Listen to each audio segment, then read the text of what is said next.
दोस्तों, big boss house में हो रहा है जनरल इलेक्शन, तो कौन होगा घर का दूसरा टाइम गॉड? क्या अरफीन खान ही रहेंगे टाइम गॉड फिर से, या फिर रजत दलाल बनेंगे नया टाइम गॉड? ये तो हमें इलेक्शन के बाद ही पता चलेगा। तो इस इलेक्शन के उम्मीदवार बने हैं रजत दलाल और अरफीन खान। अरफीन खान तो पहले से ही टाइम गॉड थे, बट यहाँ पे रजत दलाल पहली बार इस इलेक्शन में उठे हैं। तो इस चुनाव के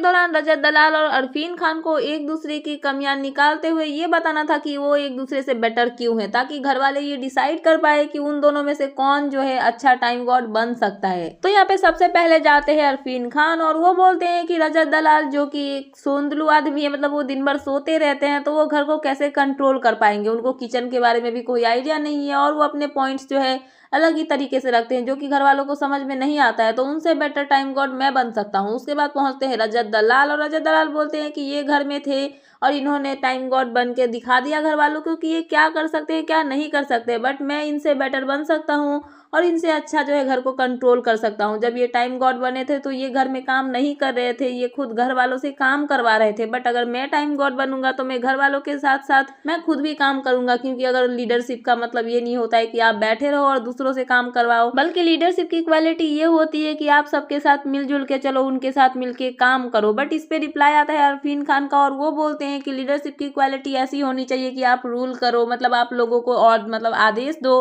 और आपके आदेश सुन के घर वाले काम करें। फिर रजत दलाल की बारी आती है, और रजत दलाल बोलते हैं कि ये पहले भी टाइम गॉड बन चुके हैं और घर वालों ने देख लिया है कि ये कैसा घर में काम करते हैं। बहुत सारे ऐसे फैसले थे जिसको इन्होंने अच्छे से नहीं हैंडल किया, बहुत सारे ऐसे चीज थे जिसको इन्होंने अच्छे से कंट्रोल नहीं किया, जिसकी वजह से जो है घर में राशन को लेके बहुत सारी प्रॉब्लम्स आई। बट मेरे अंदर में इतनी क्वालिटीज है कि मैं उस डिसीजन को बहुत अच्छे तरीके से ले सकता हूँ और घर के हर सिचुएशन को अच्छे से हैंडल कर सकता हूँ। तो मुझे ऐसा लगता है कि मैं इनसे टाइम गॉड मतलब बेटर टाइम गॉड बन पाऊंगा। तो यहाँ पे ऐसे ही बहुत सारे रीजंस देते हुए इन दोनों ने अपने आप के मतलब पॉइंट्स रखे, और उसके बाद ये हाथ जो है मतलब ये पावर जो है ये घर वालों के हाथ में आया कि वो किसको वोट देंगे। तो यहाँ पे ये दो कंटेस्टेंट जो है इलेक्शन में यहाँ पे आगे में आए हैं, सदस्य हैं, और घर वालों ने इनको डिसाइड किया। घर वालों ने ये बताया कि उनको कौन सा सदस्य अच्छा लगता है और किसको वो टाइम गॉड बनता हुआ देखना चाहते हैं, और उसके बाद उस सदस्य को उन्होंने वोट दिया। और यहाँ पे जो है इलेक्शन के बाद हमें पता चल जाएगा कि कौन घर का नया टाइम गॉड बनने वाला है। क्या ये पावर पहली बार जो है रजत दलाल के हाथ में आएगी, या फिर अरफीन खान के हाथ में ये दोबारा से पावर रह जाएगी? बट आप मुझे कमेंट सेक्शन में कमेंट करके जरूर बताना कि आपको इन दोनों में से कौन सा टाइम गॉड ज्यादा बेटर लगेगा।